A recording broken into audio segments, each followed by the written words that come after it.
This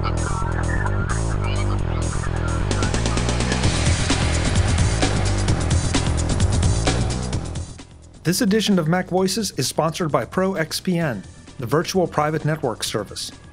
Protect your internet by securing your connection and get up to 50% off by visiting proxpn.com and using the offer code VOICES.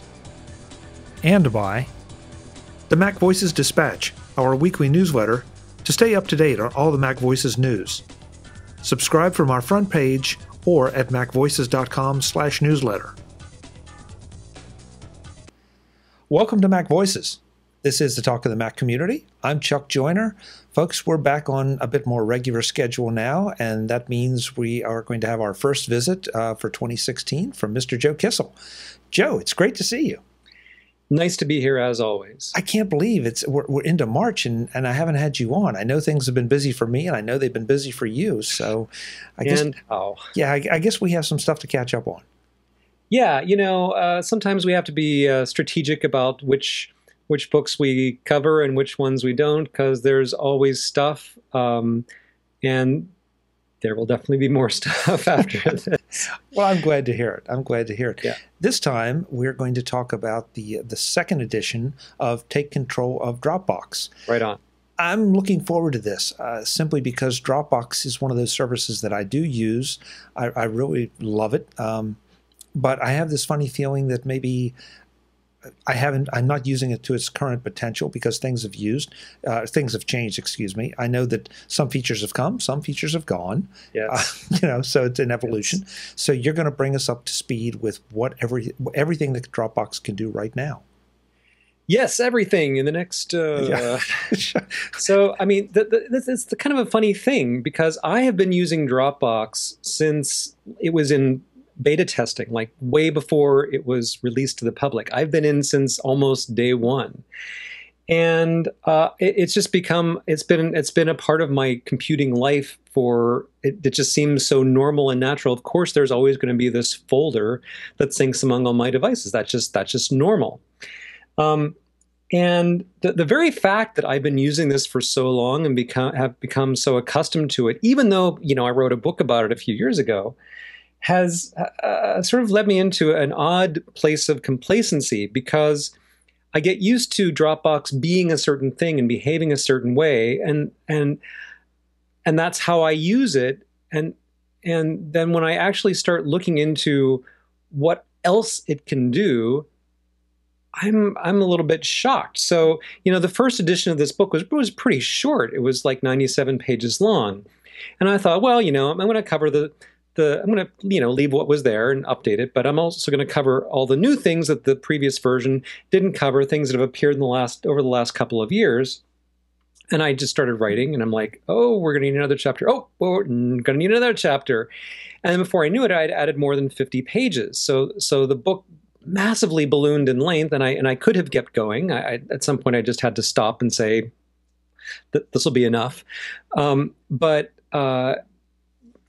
Because I'm used to using Dropbox in a certain way, and because I don't really spend a lot of time on the Dropbox website or, following the Dropbox blog and stuff like that, a lot of things that I was only vaguely aware of or not at all aware of turned out to be kind of interesting and kind of cool. So what I'd like to do with this second edition of the book is, it's really for people like you, Dropbox users, Dropbox fans, who just feel like they might not be getting as much out of it as they could, especially those who are paying $100 a year for it, and expose them to some of the cool things you can do, some of the unusual things you can do, some of the things that it may have never occurred to you are even possible, and also sort of lament things that have gone away or things that don't work quite the way we would like them to. Yeah, it's really interesting, and I usually say this at the end of the interview, but I'm finding this more and more. There's some great products out there, products I absolutely love, and there are enhancements being made to them and improvements and new features, and I just can't keep up with them. And maybe that's a symptom of the fact that I'm using too many products. But even though I'm really trying to pay attention to a lot of stuff, there's so much that gets by me until I have a particular need, and then I'll think, hey, maybe that could do this. I go and look, and it's a feature that's been there for months or sometimes longer. And I have the funny feeling that that's what Dropbox is right now, that just like you said, you haven't been following along. I know one thing that came and I believe has gone now is the Photos feature. Yeah, so Dropbox Carousel, which was this like extra app feature thing that sort of gathered up all of your photos and put them in one place and let you do extra stuff with them. That went away. Mailbox, which was this email app that Dropbox bought, also went away at the same time. Luckily, I had mentioned those in the book, but they were not core features. They weren't about like what Dropbox was mainly about. So it wasn't a big deal to just say, and by the way, you can't do these things anymore. Right. And there were a few other things that have changed or gone away, but mostly the story is positive. Stuff that is new and stuff that is better. All right, so we talked about a little bit about what's gone away. So let's talk about some of the things that are new that we might not, in my case, probably don't know about. So let me just tell a story. So one day I'm minding my own business and I get this email that Adam Engst has invited me to join the Tidbits Publishing Inc. team for this new thing called Dropbox Paper. Dropbox Paper, what's that? Maybe it's cool, maybe it's interesting, and I get to be part of this team. And so I start clicking through, trying to find out what I'm now about to get myself into. And the first thing I learn is that Dropbox Paper is a new feature that is sort of, you have to have a Dropbox account, but it's really kind of separate from your regular, like your regular Dropbox here has all of your files, all of your shared folders, and all that stuff. And Dropbox Paper is sort of over here. It right now, this may change in the future, but right now, the stuff that Dropbox Paper stores is completely independent of these files. It's a way for multiple people to collaborate on documents in a web browser. So it's kind of like Google Docs in that sense. It's like basically a very nice, although streamlined word processor. And you can make fancy lists and do all this lovely formatting and have, computer code nicely styled and all that kind of stuff.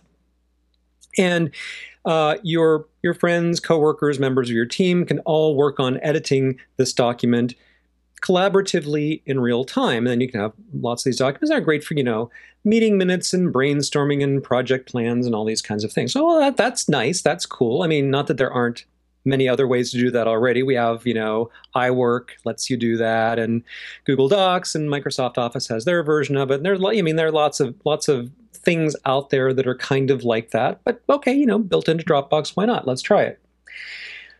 But the first thing that I was asked to do in order to join this team was to hook up my personal Dropbox account to the Tidbits team. And I was warned that if I do this, then an employee of Tidbits could, at some point in the future,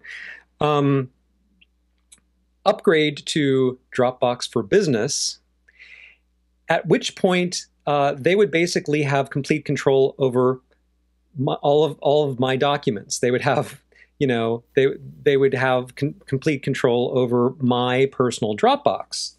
Well, I don't like that. There's a different option though, and the different option was in order to keep my account separate, to change the username, change the email address that I use for my personal account to something new and different, so that the account that I had been using could be part of this team. And I'm like, no, both of those options really suck. I don't want to change my username, my email address. I like my email address. I don't want to pick something different for my personal Dropbox account, but also I do not want to give someone else complete control over my personal Dropbox. And the choice just kind of was very upsetting to me, and it kind of made my head explode.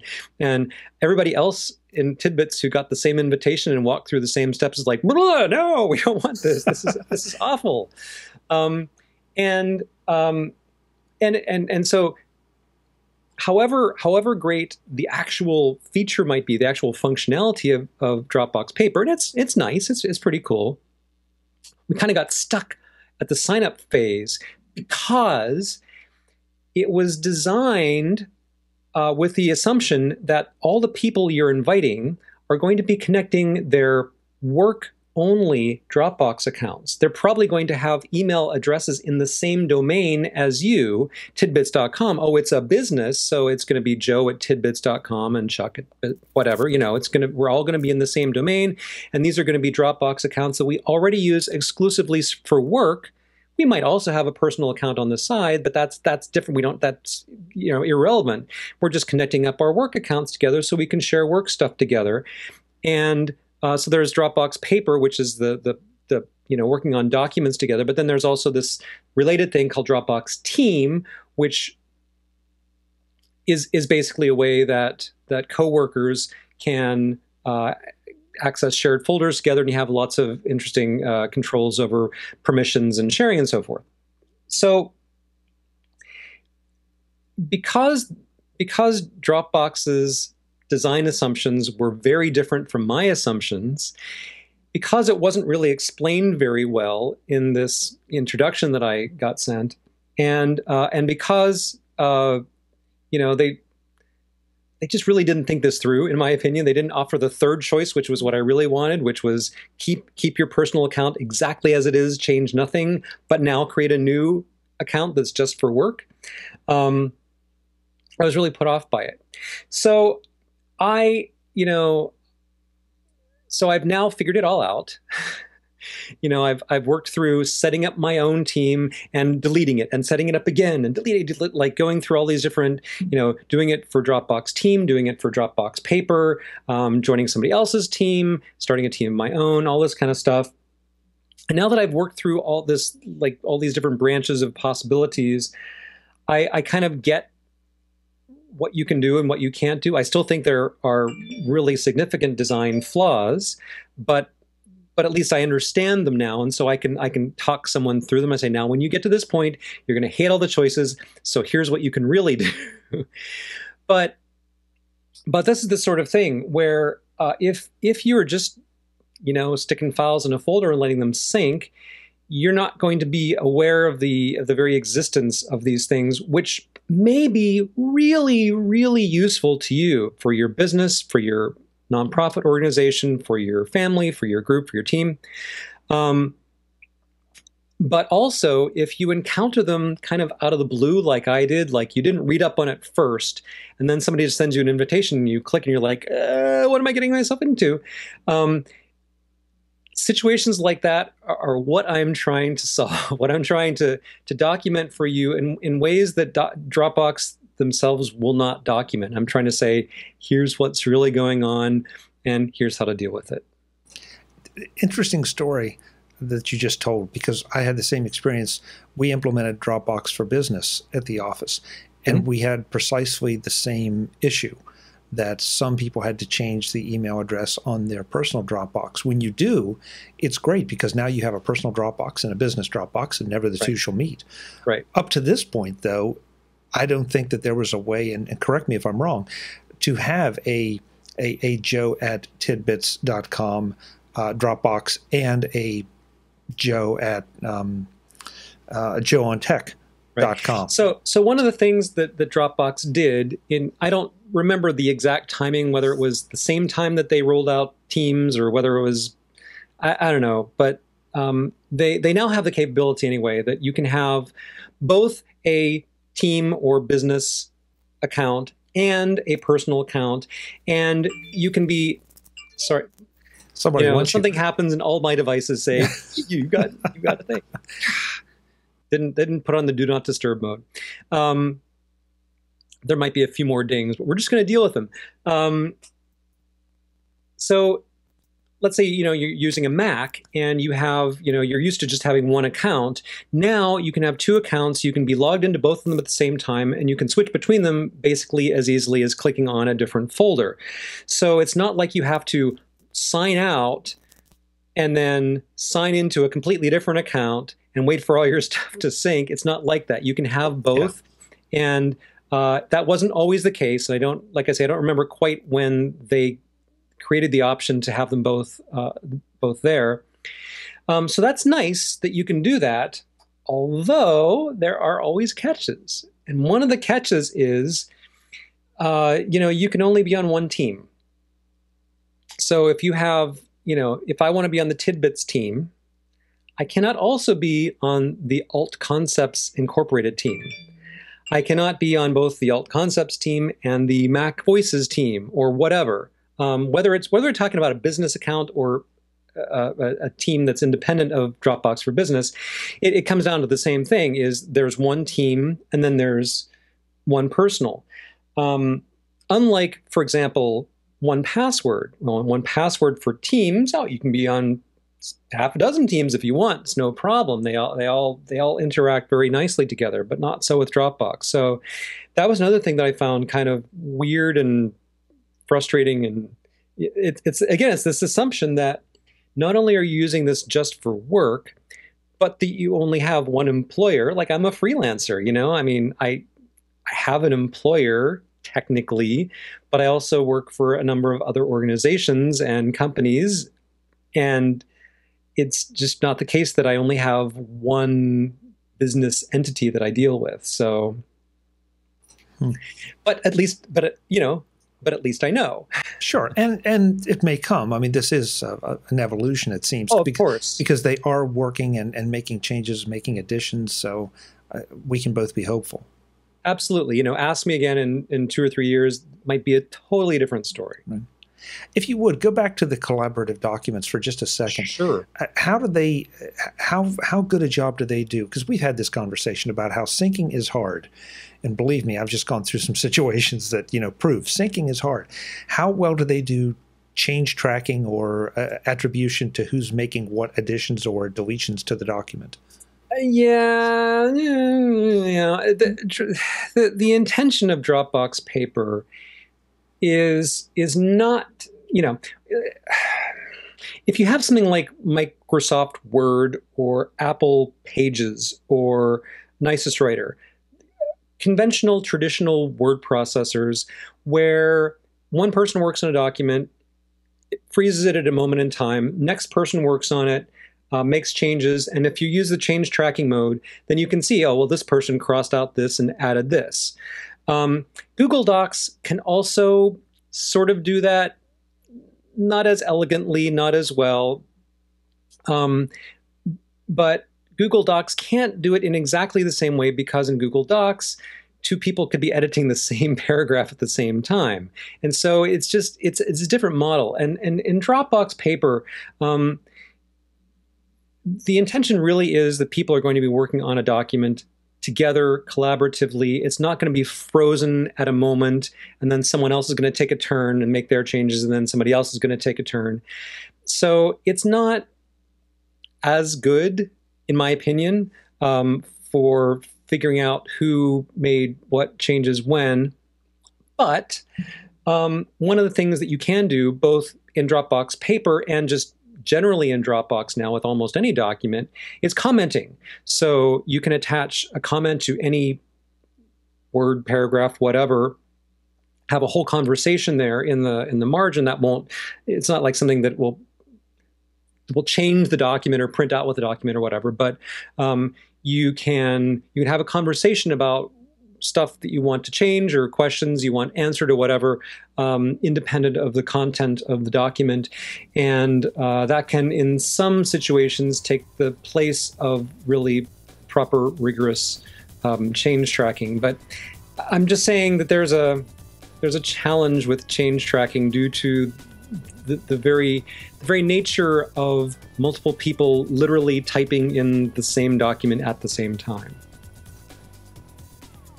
This edition of MacVoices is sponsored by ProXPN, the virtual private network service. Secure your internet with ProXPN. Do you lock your doors at night or when you're away from home? Pull the shades down or draw the drapes so that not everything in your life is on display? Of course you do. So why wouldn't you do that when you're surfing the web when you're away from home? Not to make you paranoid or anything, but identity theft, hacking, and just plain old nosiness is becoming more widespread. That's why you need ProXPN, whether you're across the street at your favorite coffee shop or across the planet on a business trip. Those free Wi-Fi hotspots are really tempting when you're away from home and trying to save on your cellular data. The trouble is that even if you do get a live internet connection, you don't know who's watching what you do and capturing that data for their own uses. Credit card transactions, bank account logins, email logins, all those carefully crafted passwords that you've been using, you are using carefully crafted passwords, right? They're all out there to be seen and appropriated. You want your online communications to be safe and secure. ProXPN's virtual private network service does that for you with a 2048-bit encryption key, a 512-bit encryption tunnel, and all sorts of other geeky stuff that amounts to a super secure connection to whatever you want to connect to. ProXPN takes the whole privacy thing very seriously. So seriously that they don't log your activity, even for a day. They take Bitcoin as payment, so if you're so inclined, you can be completely anonymous, even to them. And with server locations in Los Angeles, Seattle, New York, London, Amsterdam, and Singapore, ProXPN is a truly global operation, giving you the option to appear to outside parties to be coming from wherever you want to. Not sure ProXPN is for you? Set up a 100% free, no credit card required account right now at ProXPN and give it a try.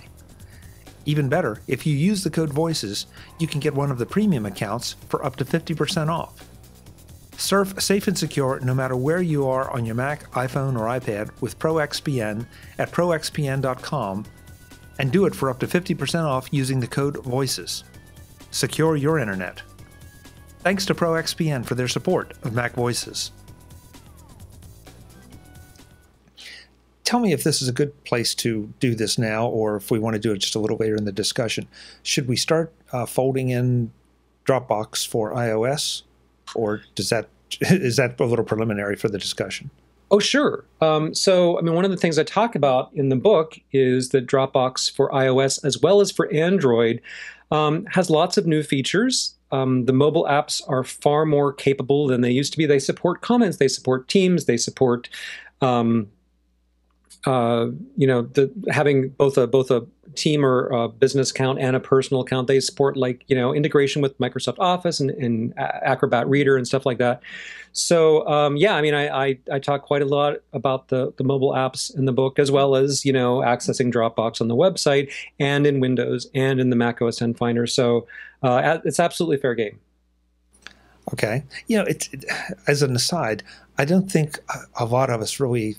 We don't stop and think about the fact that suddenly they used to have to develop for one platform. Now they're having to develop for two, and on both platforms. Well, yeah, if you count Android and Windows and all that, you're right. And so it's got to be a challenge to maintain parity and move features ahead, because you're not just testing them on one platform. You've got to test them across all of them, or people like us get testy if our particular platform of choice is behind. It really is a challenge. And I encounter a lot of users who are really kind of unsympathetic to how difficult this is for developers. I'm shocked, Joe. I'm shocked. I mean, even if you're just talking about the Mac, just the Mac, people get really upset when an app says, as of this version, we no longer support, 10.7 or earlier, or whatever, pick a version, and users are just outraged. But it worked last week. How can you just rip that useful stuff out? I'm still using, Snow Leopard because Snow Leopard forever, and I'm never going to get a new Mac because blah. Okay, whatever. And what they don't appreciate is that developers have to test every possible combination of hardware and operating system. You can't just say, well, I have one Mac running one version of OS X and I'll see if it works there. No. You have to have a room full of Macs, all running different versions and all with different combinations of hardware and software and configurations and stuff. I used to do this for a living. I know it's really challenging. And the more things you have to test, the more time consuming it is, and things do break. And then you say, well, we really want to take advantage of this new thing that Apple has made available that will make our code faster and more reliable and more, give us new features, but it only works on these operating systems. So if we want to have the same features on these older operating systems, then we're going to have to, recreate the wheel from scratch, or like there's so many, this explosion of variables that happens when you try to support too many different platforms. So that's just with the Mac. Now okay, well, we want to support Windows 10, also Windows 8, Windows 7, Windows XP. Oh. And also, all the many different flavors of Android, and also iOS going back to wherever. It's just, and we're, sometimes if you are a company like Microsoft or Dropbox or, Apple, where you have legions of testers, it doesn't seem so far-fetched. But when you're talking about smaller companies that might just have a handful of developers or one developer, it's just really unreasonable. So as somebody who used to manage software development for a living, I get a little bit worked up about this. Well, I think you should. Yeah, I think it's appropriate. And maybe we can put a little plug in here to be just a little sympathetic to your developers. I think so. I know there are several products. I know the folks at Smile, they develop for Mac and for iOS, and they don't cross over to the other platforms. And there's a good reason for that. And frankly, I'm happy because they're on the Mac and so they're on my platform. But yeah, it concerns me because I'm afraid that it may push small software developers out of the picture, because they feel challenged or they feel obligated to try to support all these platforms. We've talked in the past about my favorite word processor, Nicest Writer, and I've talked to the developers, and they tell me people have gotten really upset with them that they don't have an iPad app, and it's like, well, you can't just take a Mac app and snap your fingers and go, okay, now here's an iPad version. They would really have to create an entirely new app from scratch. It's not a trivial undertaking. It's not a large company. They don't have dozens of engineers that can just drop everything and say, hey, we're going to create an iOS app as well. It would mean, let's stop working on the Mac app for a couple of years, which would not make people happy. I mean, it's really easy as a user to be oblivious to this sort of thing, but it's a really big deal. And so when a company says, hey, we're only supporting the following, 2 versions of one platform, I'm really sympathetic. Now, that said, it is the case with Dropbox that they're on 4 major platforms and some other ones too. And I have a lot of respect for how far they have gone to have not total feature parity, but pretty darn good. So there will be times when you're like, well, why do I have to go to the Dropbox website to do this thing? Why can't I do it in the Mac app? Yeah, sorry, I know, and I wish you could, and I know why you can't, because that would be another million man hours. But I get that you would want to, and I'm really sorry that you can't. You bring up an interesting point and I'll ask you for some examples. What can you do, or what do you need to do on the website that maybe you can't do in the app? Sure. Well, luckily the list is shrinking, but a lot of the things you might want to do with sharing, for example, you can only do on the Dropbox website. So, I can use like a contextual menu or a little toolbar thing in the Finder to share a file or a folder. Great. But if I want to, for example, set a password on that shared item, or an expiration date, or specifically invite certain people but not others, those are the sorts of things that I would have to go to the Dropbox website to do. Dropbox stores deleted files and older versions of files that have changed. That's great, but you can't restore older versions or deleted files in the Finder, or in Windows for that matter. iOS, you have to go to the Dropbox website to go back and look at older versions and deleted files and restore them. There are other examples. Those are like the first couple that pop into my mind. I wish that I didn't ever have to go to the Dropbox website. I wish I could just do everything in my platform of choice. On the other hand, it's very nice that it exists so that if I happen to be, someplace where I don't have my own computer, I'm in, a library, and I just need to hop on Dropbox website and do something, that I can. So it's, mixed blessing, I guess. Yeah, I can think of one feature I wish they would improve just a little bit in the Finder, and it's because you can access it through the find the drop down from the menu bar, and that's a selective sync. Great feature, but it's a little bit awkward at the moment. I really love it, but we need to have a little, especially Dropbox. You're throwing a lot of stuff in there, and instead of trying to work in just a little dialogue this big, we could really use a control panel kind of thing. Let me say though, if you think selective sync is bad on a Mac, you should try it on Linux.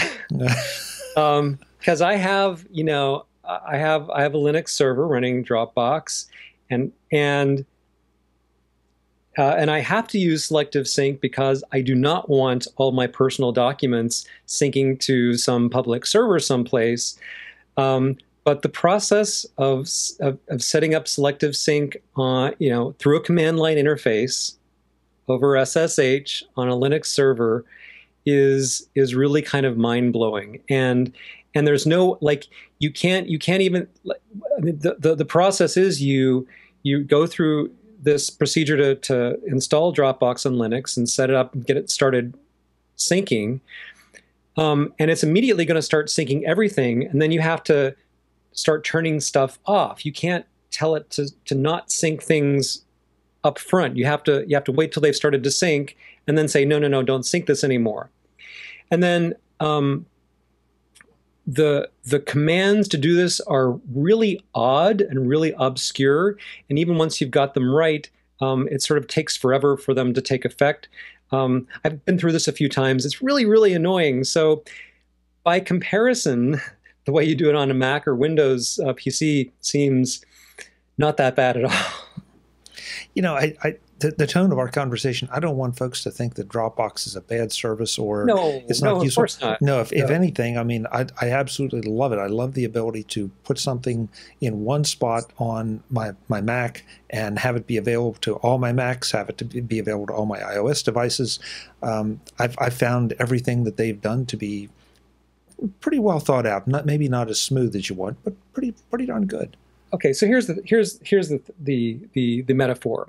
I'm involved in this community planning group, and we deal with land use issues in our neighborhood, and there was recently this big thing that the community wanted a dog park, an off-leash dog park, and it took years of negotiating and dealing with city council and trying to get this budgeted and just this whole big process. Finally, it exists.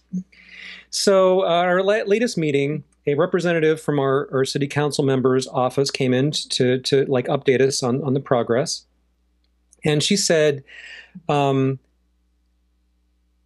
since this dog park opened a couple of weeks ago, she has not had one person thank her for it. Rather, she has gotten more complaints about this than she had ever gotten, requests before. The volume of complaints is but we don't like the ground cover you used, and we don't like the way the shade structure is set up, and we don't like the hour. We don't like this. We don't like this. We don't like this. And she's just like, do you have any idea how hard it is to get a project like this even to exist? All the hoops we had to jump through, and all the negotiations we had to have, and all the trade-offs we had to make, and how many people had to fight to get this dog park to exist. And now you're complaining about the kind of bark that we put on the ground. It's and so when you're talking about computer software, it's kind of the same thing. There's the you want what you want, and it's very easy to overlook all the good things that now are possible that weren't possible before, and only see, yes, but it's not the right shade of red. Come on, that's a really stupid shade of red. So for me, I still really bask in this in the delight of how great it is that Dropbox can very, very quickly and very seamlessly sync all this stuff among all these different places. It's so cool. It was cool in 2008. It's still cool today. And yes, there are things that I would like to behave differently, and I hope that they do in the future. But I can't really bring myself to complain about these. It's like you're saying, well, the sign is painted the wrong color. Well, come on, respect what's there, and what a huge obstacle, number of obstacles had to be overcome to get it, and politely request that things maybe change in the future, and maybe they will, maybe they won't, because you are not the only person asking for things. Other people also have conflicting needs and desires. Yeah. I think you're right. The syncing, I mean, when we first saw this, it was almost magical. And I think it's so easy to start taking it for granted. You overlook that. I throw something in the Dropbox on my machine at the office and need to work on it tonight, and I come home and it's there. And right. And then so I do my work on it and go back tomorrow morning and it's there at the office. And so the thing that is probably the toughest about Dropbox is syncing, and they've got it done right. Yeah. So maybe we can shift a little bit to talk about more shiny, happy things. Yeah, more yes, things that are great and new-ish. Like, not literally new last month, but possibly new to you if you haven't been paying attention over the last several months or a year. So one of the things, if you use Microsoft Office on your Mac or PC, and you store files from Excel, PowerPoint, Word in your Dropbox, you may have noticed that there's this little Dropbox icon on the side of your windows. And you may have thought, well, that's weird and annoying. I don't want a Dropbox badge on my windows. But that's a feature. You can turn it off either globally or per document if that's what you really want to do. But it's a new feature. And you can also sort of move this icon anywhere around the border of your window you want if its default location isn't to your liking. But this is basically a gift to you, a series of shortcuts. You can share a link to the file that you're currently working on without having to go out to the Finder or go out to the Dropbox website. You can comment on the file that you're currently working on, again, right there, and you can view the file history and so forth. So this is just like an extra little handy thing, and that's called Dropbox Badge. I mentioned comments. Another thing that's newish, which is kind of cool, is called file requests. So let's say I am working on a project and I need to get files from a bunch of different people, not just team members, but like members of the general public. It could be anything. Like I'm holding a songwriting contest. I need people to send in MP3s, or I'm collecting a bunch of videos to compile into some artwork, or I'm soliciting bids for some construction project, and I need architectural firms to send me PDFs with drawings and plans and things. But these are going to be big files, and I really don't want people trying to email me 2 GB files all the time. So file requests are basically a way of saying, okay, people, particular people or the general public, I would like this kind of file. And here is a place where you can put it. And you click the link, and you drag your file onto the web page, and that's it. It comes to me. It gets copied to a folder in my Dropbox. And these can be big files. They can be 2 GB files. You don't have to have a Dropbox account in order to send me a file. If you do, that's fine, but you don't have to have one. You just click a link, open the browser window, drag the file in, it transfers. That's the end of the story. It's private, so you won't be able to see all the files that other people have submitted. Only I can. I mean, I can share them if I want to, but by default, they're private. So if you need to collect a bunch of large files from any number of people, this is a really cool new feature. There is also integration with Adobe Acrobat on only the very newest versions, the DC versions on Mac and Windows, and then Adobe Acrobat Reader on Android and iOS. But much like the Office integration, what this means is that you can, for example, open up a PDF in your Dropbox app. It'll open it up in Acrobat, and then you can annotate it, put a signature on it, comments, whatever, save it. It'll go right back into your Dropbox. Likewise, you can, within, let's say, the Dropbox app for iOS, you can create a new Word document. It'll open the Microsoft Word app, make your changes, and save directly back to your Dropbox. And there are other aspects of that integration with Office and Acrobat. So those are some really cool things. I mentioned earlier passwords and expiration dates. This is a relatively newish feature. So let's say I speak at a conference or something, and I really want to have a special, like I want to give away a copy of one of my ebooks or something. But I don't want for anyone for all time to be able to follow this link and get a free book. So I'll say, hey, this book is available for the next 3 days. And when I'm in the process of sharing it, I actually set an expiration date on it. I say after this time is up, that link will not work anymore. Or either instead of or in addition, I can set a password. It's like, okay, anybody can download it, but only the people in this audience with this special password can actually read it. So if you want to have more control over the files and folders you're sharing with the outside world, as opposed to with your own team, expiration dates and passwords can be really handy. There are more things. I'm just throwing out some examples. Yeah, since you brought up passwords, Joe, I have to ask, especially with everything that's going on in the news as we record this, how comfortable, how secure do you feel Dropbox is? Have they published anything about their security or anything that you feel is particularly worth mentioning? Funny you should ask that. I talk about security in the book, and it's a cloud services company. So all of the usual asterisks and warnings of storing anything in the cloud apply. And basically the situation is this. Dropbox says that anything that you store in your Dropbox will be encrypted as it's sent over the interwebs, and it will be encrypted on their server. It's great. Of course, Dropbox has the keys to decrypt it.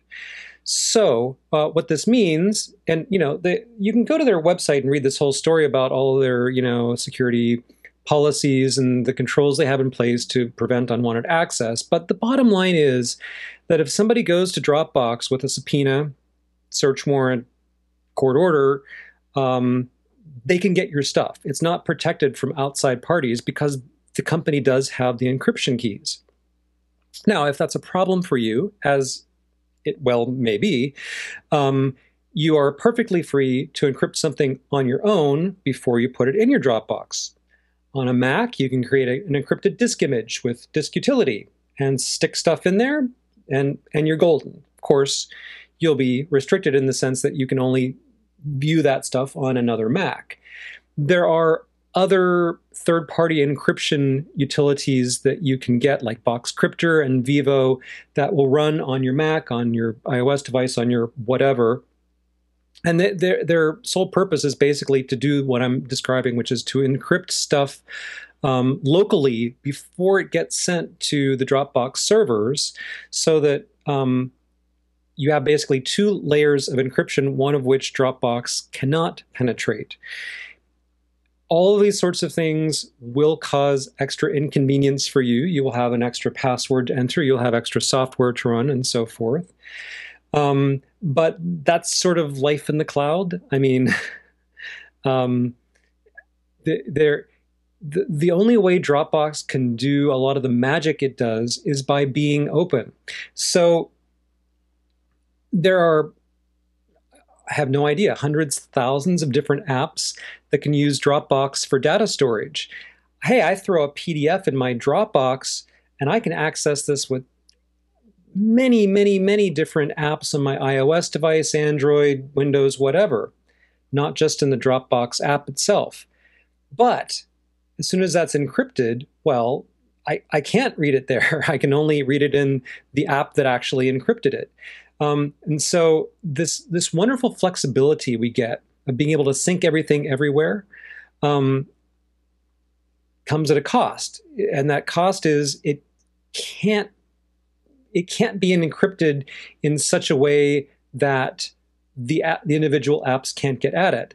And unless Dropbox were willing to say, you know, here is some really spiffy new kind of private encryption method that we're going to give every single app developer access to, such that you can access your stuff from within any app, but only with your own private key.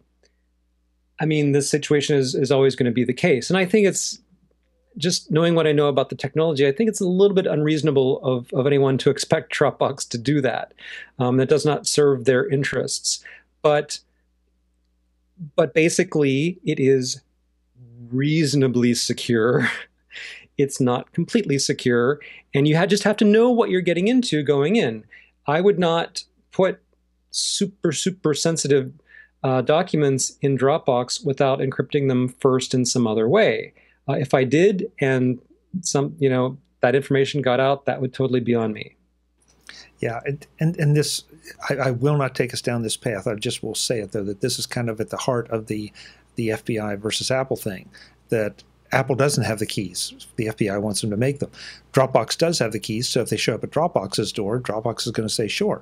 And there's really nothing wrong with, well, in my opinion, there's nothing wrong with either position. There's certainly nothing wrong with Dropboxes, because that's not what they're selling. They're selling convenience and an expected reasonable level of security, as you said. And so I think it's fine to store pretty much anything that you personally are going to store, unless you have the recipe for Kentucky Fried Chicken or Coca-Cola or something. Then maybe you want to protect it a little better. An Apple employee is not going to store information about forthcoming products in Dropbox. Right. Okay? They're just not. That's a corporate secret. That's not safe. I would like to recommend that if you are a criminal or a terrorist, that you go ahead and use Dropbox to store all of your plans. Actually, it's tailor-made for that. It's perfect for that. Please do that, because then law enforcement can just go and grab it and lock you up, and then that's the end of the story. I'm obviously being a little facetious here, but I mean, as you say, both positions are correct. I would love to live in a world where everything is encrypted and nobody has access to anything else, but like, there are realities to deal with. So this is the reality of Dropbox. Joe, I especially want to thank you for addressing our criminal and terrorist audience. Well, they're underserved. You have broad appeal. Yeah, thank you. We need to wrap this up. This has been a lot of great information. I think it's inspired me to go back, because there are things here that I did not know about, or that maybe I saw go by, and it's like, well, I'll get to that. Now I can think of some things that you have said that, wow, I can definitely use those. Let's do the usual, the statistics for the book: price, availability, pages, all those kind of things. Yeah, so it's 151, I think, pages long now. As a result of the book getting so much longer, we raised the price. It was $10, it's now $15. But if you had an older version of the book, you can upgrade for half price. And as usual, we have bundled discounts, buy 3 books, save 30%, those sorts of things. So it's basically 150 pages, $15, takecontrolbooks.com, and I think you'll find it an interesting read. Great. It's good to see you. We're kind of back on track. I know there's some other things in the works, and there's going to be even more coming forward. So we'll look forward to a prolific 2016. Thank you. I expect it will be. He says with a little terrified look in his eye. Yes. Thanks, Joe. Sure thing. Folks, I'm Chuck Joyner. This is Mac Voices. We'll be back with a whole lot more from Joe and from a lot of our other friends. Until the next time, thanks for watching.